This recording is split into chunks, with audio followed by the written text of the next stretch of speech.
Bộ trưởng Bộ Nông nghiệp Angola sắp tham quan trang trại Việt Phi Farm, niềm vui và tự hào của ông chủ Việt Phi Farm. Chào các bạn, trang trại Việt Phi Farm của Linh Philip tại Angola đang chuẩn bị đón nhận một sự kiện vô cùng quan trọng và đầy tự hào khi Bộ trưởng Bộ Nông nghiệp Angola lên kế hoạch tham quan trang trại này. Chuyến thăm này không chỉ là một cột mốc đáng nhớ đối với Linh Philip và đội ngũ của mình, mà còn mang nhiều ý nghĩa lớn lao đối với sự phát triển của trang trại và hình ảnh đất nước Việt Nam. Linh Philip đã khởi đầu với một giấc mơ táo bạo và đầy tham vọng, mang mô hình trồng lúa nước Việt Nam đến với vùng đất khô cằn của châu Phi. Trong khi nhiều người cho rằng việc trồng lúa nước ở Angola là điều không thể, Linh Philip đã chứng minh ngược lại. Anh không chỉ thành công trong việc trồng lúa nước, mà còn tạo ra một mô hình bền vững, giúp người dân bản địa thoát khỏi cảnh đói nghèo. Mô hình này đã thu hút sự quan tâm đặc biệt từ các lãnh đạo địa phương. Việc trồng lúa nước thành công tại Việt Phi Farm như một cuộc cách mạng lương thực mới, mang đến hy vọng và giải pháp cho vấn đề an ninh lương thực ở Angola. Đây cũng là lý do chính khiến Bộ trưởng Bộ Nông nghiệp Angola quyết định tham quan trang trại của Linh Philip. Chuyến thăm sắp tới của Bộ trưởng Bộ Nông nghiệp Angola tới trang trại Việt Phi của Linh Philip là một sự kiện quan trọng, nhấn mạnh cách tiếp cận sáng tạo và chiến lược của các phương pháp canh tác nông nghiệp Việt Nam tại châu Phi. Chuyến thăm của một quan chức cấp cao như Bộ trưởng Bộ Nông nghiệp cho thấy tầm quan trọng và tiềm năng ảnh hưởng của mô hình Việt Phi Farm. Nó biểu thị sự công nhận và quan tâm của chính phủ đối với phương pháp nông nghiệp của Việt Nam, đặc biệt là việc trồng lúa nước, một loại hình hiếm có ở Angola. Thực tế rằng, các lãnh đạo và cư dân địa phương, bao gồm cả các quan chức huyện, chưa từng thấy việc trồng lúa nước trực tiếp bao giờ cả, nó cho thấy sự mới mẻ và tiềm năng của dự án này. Sự tò mò và quan tâm của họ nhấn mạnh tính đột phá công việc của Linh Philip, định vị nó như một nỗ lực tiên phong trong khu vực. Việc thực hiện thành công mô hình trồng lúa nước tại Angola cho thấy khả năng thích nghi và sáng tạo của các kỹ thuật nông nghiệp Việt Nam. Nó chứng minh khả năng chuyển giao và áp dụng những phương pháp này trong các môi trường đa dạng, củng cố chuyên môn và sự đổi mới của nông dân Việt Nam. Sự thành công của mô hình này mang lại niềm tự hào không chỉ cho Linh Philip và đội ngũ của anh, mà còn cho toàn thể cộng đồng người Việt Nam. Nó là minh chứng cho sự xuất sắc của nông nghiệp Việt Nam và tiềm năng đóng góp vào an ninh lương thực toàn cầu.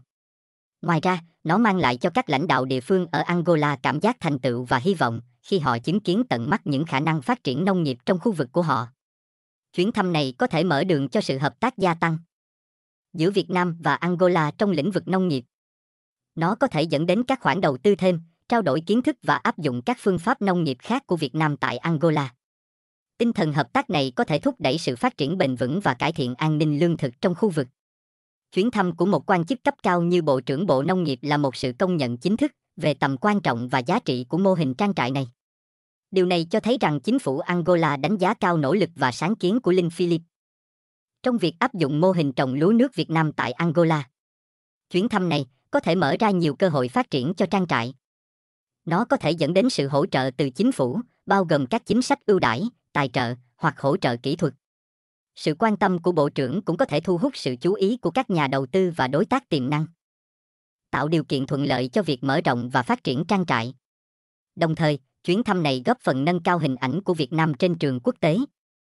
Nó chứng minh rằng người Việt Nam không chỉ có khả năng áp dụng các kỹ thuật nông nghiệp tiên tiến trong nước, mà còn có thể xuất khẩu kiến thức và công nghệ ra nước ngoài, góp phần vào sự phát triển bền vững của các quốc gia nghèo khó như ở châu Phi. Theo như lịch trình thì ngài Bộ trưởng Bộ Nông nghiệp sẽ tham quan khu trang trại của người Bồ Đào Nha, vì người Bồ Đào Nha thường sở hữu rất nhiều đất đai.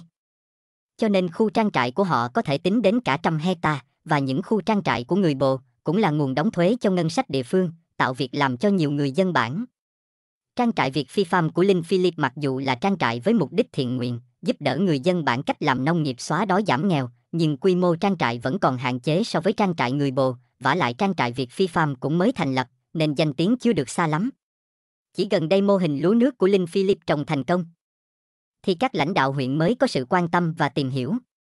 Bởi vì ở Angola ít nơi nào trồng được lúa nước, cho nên mô hình lúa nước của Linh Philip như là một cuộc cách mạng lương thực mới, giúp cho người dân bản xóa đói giảm nghèo. Đây là một minh chứng rõ ràng về sự sáng tạo và khả năng thích ứng của người Việt Nam trong việc chuyển giao kỹ thuật nông nghiệp tiên tiến ra nước ngoài, sẵn sàng giúp đỡ hỗ trợ dạy người dân bản cách làm nông nghiệp nhằm thoát đói nghèo. Khi nhận được tin báo từ trưởng phòng nông nghiệp huyện về chuyến tham quan của ngài Bộ trưởng Nông nghiệp, điều đó cũng khiến Linh Philip mong chờ và háo hức với chuyến tham quan ý nghĩa này.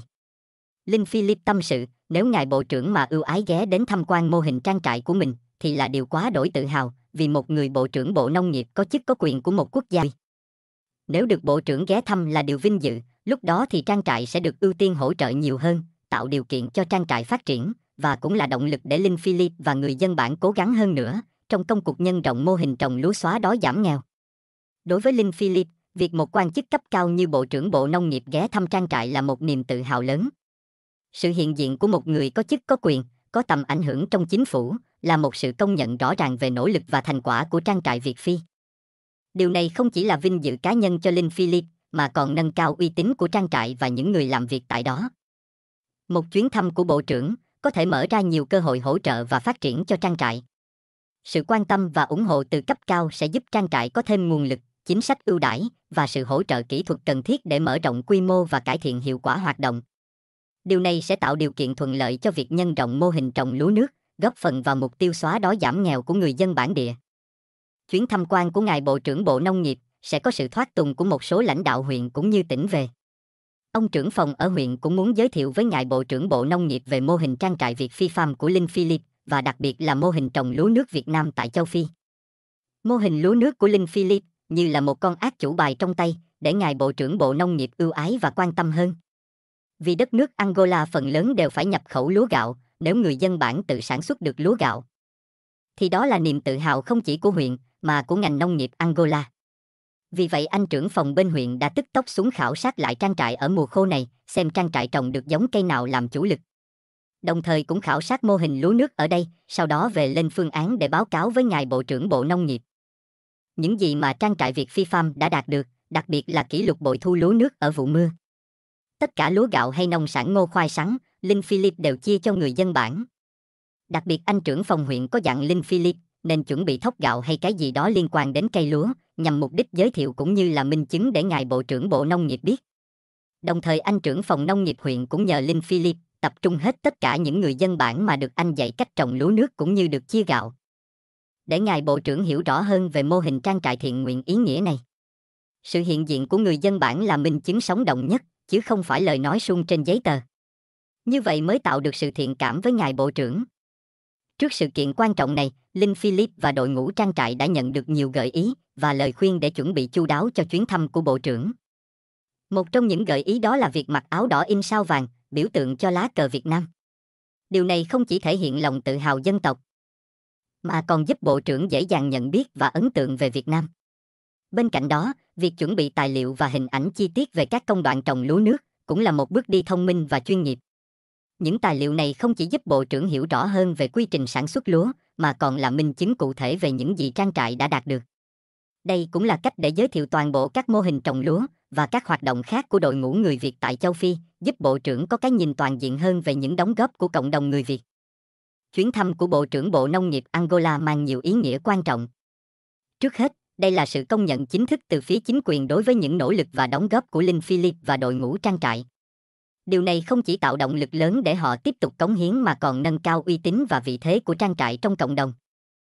Chuyến thăm này cũng mở ra nhiều cơ hội hợp tác và phát triển bền vững trong tương lai. Sự quan tâm và hỗ trợ từ chính quyền sẽ giúp trang trại có thêm nguồn lực và điều kiện thuận lợi hơn để phát triển.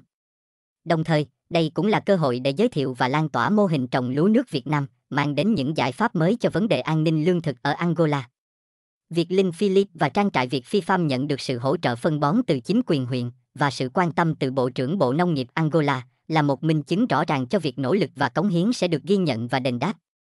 Điều này không chỉ giúp giảm chi phí sản xuất, mà còn khẳng định sự ghi nhận của chính quyền đối với những đóng góp của trang trại trong việc cải thiện đời sống cho người dân bản địa. Chuyến thăm của Bộ trưởng là một bước tiến quan trọng, mở ra nhiều cơ hội hợp tác và phát triển trong tương lai. Đây cũng là cơ hội lớn để khẳng định vị thế và đóng góp của người Việt Nam trong cộng đồng quốc tế, góp phần xây dựng hình ảnh đẹp và tích cực về đất nước và con người Việt Nam. Trong bối cảnh hiện nay, khi vấn đề an ninh lương thực trở thành một thách thức lớn đối với nhiều quốc gia, mô hình trồng lúa nước của Linh Philip tại Việt Phi Farm là một giải pháp tiên phong và đáng được nhân rộng. Sự thành công của mô hình này không chỉ mang lại lợi ích kinh tế, mà còn góp phần nâng cao chất lượng cuộc sống của người dân bản địa, tạo nên một tương lai bền vững hơn cho cộng đồng. Nhìn về tương lai, sự thành công của mô hình trồng lúa nước tại Việt Phi Farm sẽ không chỉ mang lại lợi ích kinh tế, mà còn tạo nên một nền tảng bền vững cho cộng đồng, góp phần xây dựng một tương lai tốt đẹp hơn cho người dân bản địa Angola. Linh Philip và đội ngũ trang trại đang viết nên một câu chuyện đầy cảm hứng về sự kiên trì, sáng tạo và tinh thần cống hiến không ngừng, và câu chuyện đó chắc chắn sẽ còn tiếp tục được viết thêm những chương mới, đầy hy vọng và thành công. Cảm ơn các bạn đã dành thời gian xem hết video. Nếu thấy video này hay ý nghĩa, xin vui lòng cho mình xin một like và nút đăng ký kênh nhé. Chúng ta hãy cùng nhau làm một việc nhỏ giúp loan tỏa hình ảnh đẹp của đất nước, tạo động lực cho team Quang Linh Vlog trên bước đường giúp đỡ người dân châu Phi, cho thế giới thấy được đất nước con người Việt Nam thân thiện và tuyệt vời như thế nào. Cảm ơn các bạn nhiều, tạm biệt và hẹn gặp lại.